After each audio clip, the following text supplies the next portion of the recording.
ultra low-cost airlines have been making headlines lately as Frontier and Allegiant have increased the number of flights at nearby airports. But while the flights may be at low ticket price, the hidden fees can add up.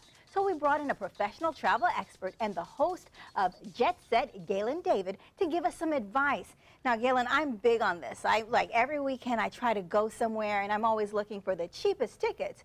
But these fees can add up. Yeah, they can. And you know, there used to be a time when low-fare airline just meant an airline like JetBlue or Southwest, where the fares were lower than the major carriers. And then came the ultra-low-cost airlines. So if you're going to fly and you want some of the extras, think about what JetBlue offers. JetBlue offers, you know, some of the things that you're used to. You get your complimentary snacks, and you get your Wi-Fi and entertainment. You get a lower fare.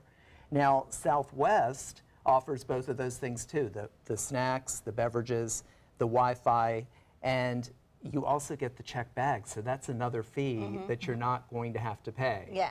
I will say, when you fly an airline like JetBlue or some of the majors, that the way to not pay for that checked bag fee sometimes is to get that credit card. Yeah, get that credit card. Really? Oh, I didn't know that. Yeah.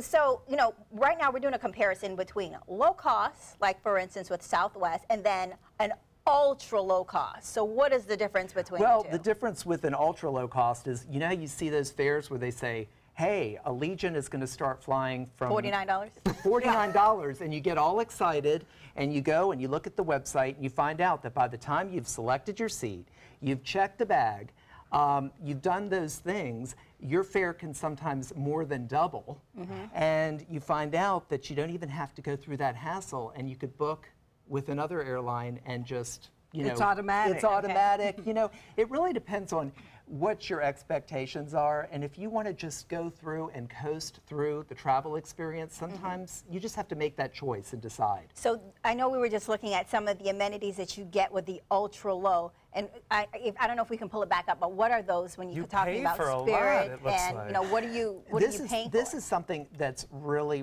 okay with Spirit, Frontier, Allegiant. You know, the checked bag fees are always going to be there. Now, they will say, yes, you can come on with a bag that fits underneath the seat in front of you.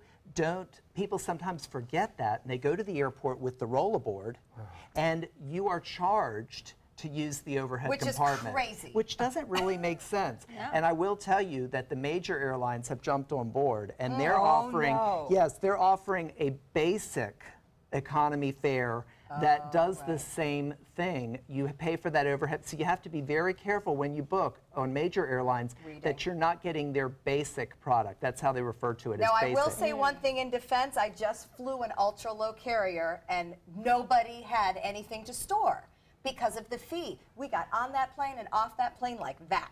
Yeah. So there is the bonus of that. Did you check your bags? I did check one. That's because they charge more to do the carry-on than they do to put your luggage underneath. Yeah, it really depends. I mean, personally, it's an individual choice. Personally, I get anxious when faced with, you know, selecting ahead of time whether I'm going to check a bag, paying to change my seat.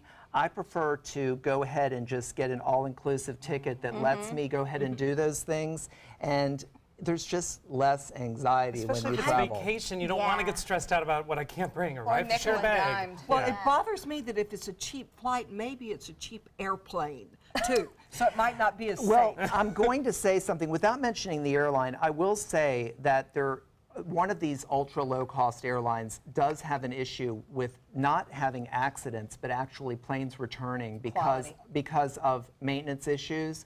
So sometimes you are going to have, you know, a convenience problem. Absolutely. You need to tell us about the airline off air, because I need to make sure I'm not getting that. Yeah, and you have to be sure that they don't pull out of a city, because a lot of times they will start service to a new city, and when they find out that it's not booking as heavily as they want, they pull out. Right. Without telling the people who hold tickets?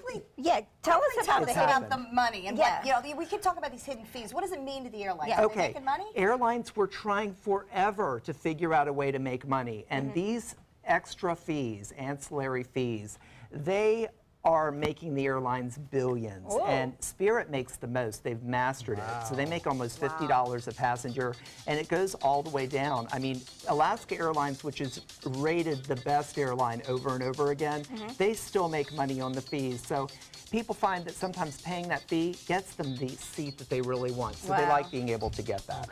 All right, well, thanks for the tips. Oh, Well, yeah. And you're going to Yeah. stick around. You can actually catch Galen at his show, The Jet Set, and he has a lot more tips on that. And it comes on, you know, I can't remember the exact day. Well, it's a weekly show, so in each city it's syndicated. It comes on at a different time, so check the website, and it gives you the There time you it comes go. on Yeah, your city. good And to you are know. sticking Thank you. around. He's going to give us tips about traveling with our guide dogs or just your pet in general. We'll be right back.